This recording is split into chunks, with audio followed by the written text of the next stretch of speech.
is Caleb Wilson. I derive from Baltimore City.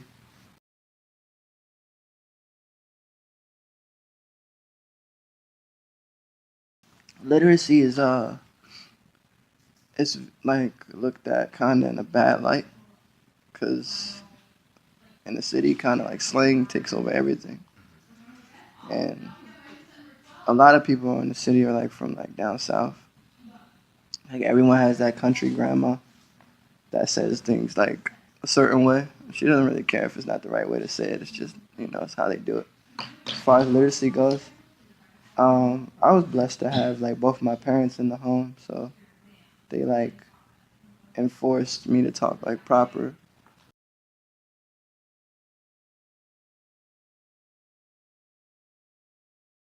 Um, we live in the age of technology, so everything's like text messaging and social media.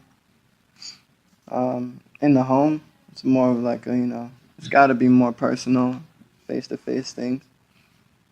But I feel like literacy isn't really tested at home much because you're in a place of comfort. So I honestly couldn't say that like I would give a good representation of how literate I really am at home.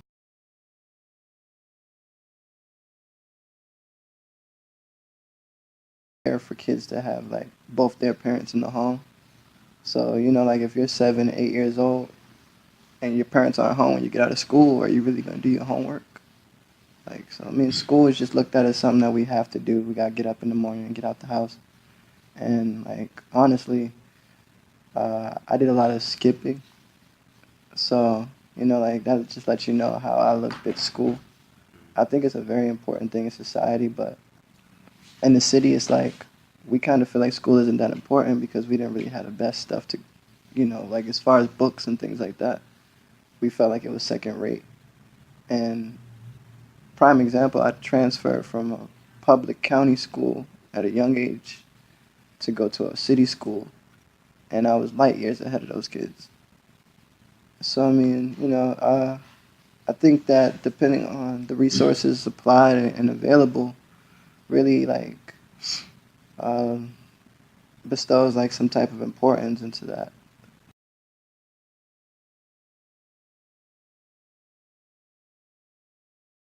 Now, like my mom went to college, but she didn't finish, and now she's going for her master's in psychology.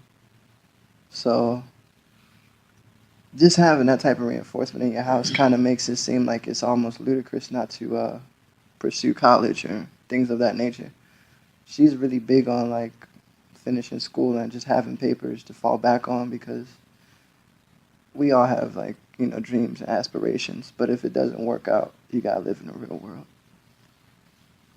So I mean, I feel like I had that advantage on most kids coming from my area because I had two people trying to make sure that I did what I was supposed to do. When like I have like friends that whose parents were like never home and stuff like that. We would actually go to their place to do stuff we couldn't do at our house.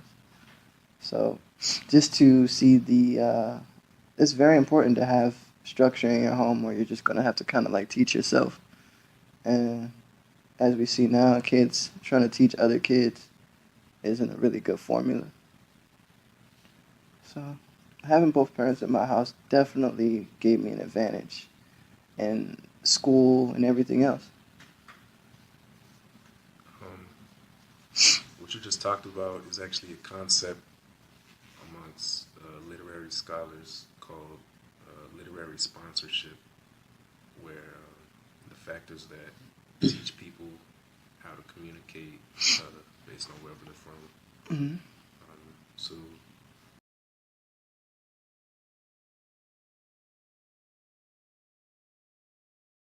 Intellect is kind of looked at in a negative way because it makes other people feel inferior. If you're having a conversation and they can't remember what you're saying or what you're talking about because they don't know half the terms you're using. So, back home it's kind of like you're forced to dumb everything down.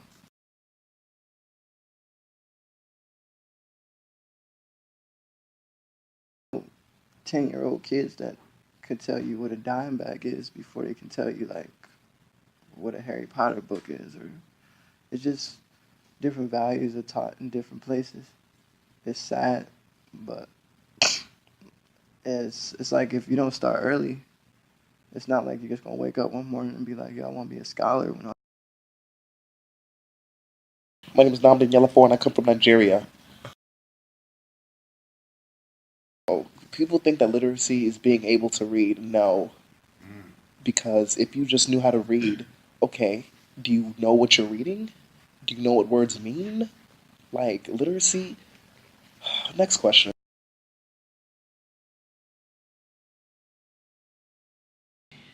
Email? Yeah, because we got computer labs, but our computer labs is like computer labs for the community.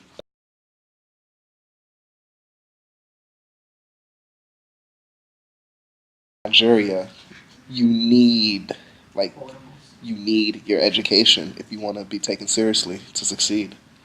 So they take it very, very seriously.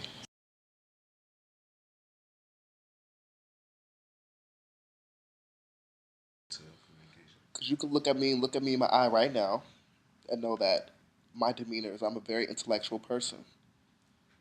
Because you know, but yeah, demeanor is everything. Because if you're doing a business transaction with somebody and they're just like all nervous and scared and this and this, you're gonna piece them out. You're gonna piece them out and try to take advantage of them. But if you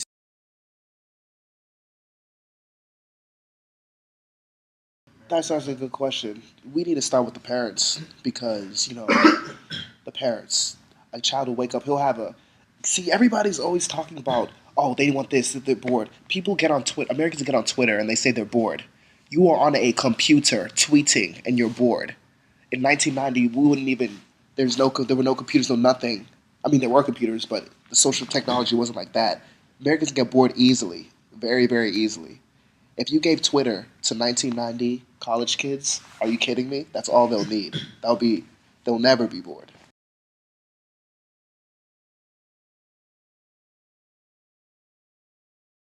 In Nigeria, TV. It's like this. If in America, if a commercial came on about education, we're probably gonna flip the channel, be like, whatever. Like, do you see those Everest commercials? They have that annoying black guy talk about go to school now. No, what the hell is that? Like, what the hell? You go to Nigeria and see commercials about education. It's like, okay, it's actually legit. I wish I could show you one, but it's taken way more seriously.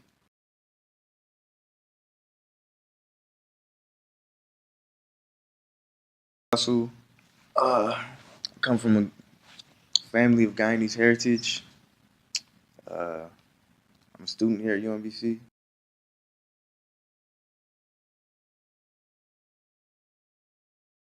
People's ability to communicate with respect to whatever time or place or situation we're talking about.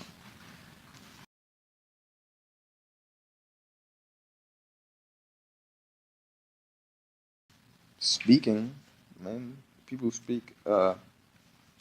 People speak in a broken English sort of way in Guyana. I mean, you can say that about a lot of the Caribbean, but um, it's funny. Like, although people speak in a broken English in Guyana, the place I've spent most of my time in is the capital city, Georgetown, Guyana. And it's funny, people speak a certain way. My parents speak a certain way. They speak in broken English all the time, but people know how to speak. Do it all the time. They might not do it openly. People speak with slang just like they do here. People have a colloquial way of speaking, especially because of the type of society they live in. But when it comes to the way the kids are raised, literacy it's basic, and the world you live in is survival, and so you know the value of literacy immediately, and so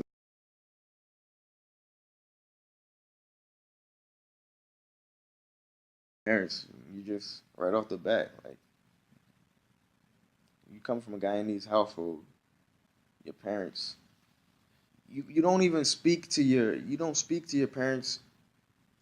Sometimes, I mean, like your mom or your dad, people who grow up in a Guyanese household, they'll tell you, your parents will slap you if you don't even speak properly when you're a child. I mean, like they don't want to even hear you speak in a colloquial way. Maybe when you grow up a little bit older, and they'll be speaking in slang and all type of stuff in front of you. But when you're speaking to your parents, you know, they want you to speak properly all the time. They put it in your head, even as they're as people are speak with slang and speak in very unprofessional ways all the time. So you wouldn't say that school is a primary sponsor for literacy and diet? Parental culture differs geographically. In American low-income communities, there seems to be a lack of parental presence, which leads to a limited emphasis on education as a means of acquiring literacy. While internationally, low-income communities seem to embrace the idea of parents as primary of academic literacy. These interviewees all had a strong parental presence at home, which is correlated with their pursuit of higher education and intellectual literacy. Individuals in international areas of low socioeconomic prosperity are instilled with an accountable work ethic. This seems to be a primary difference between American hoods and international hoods.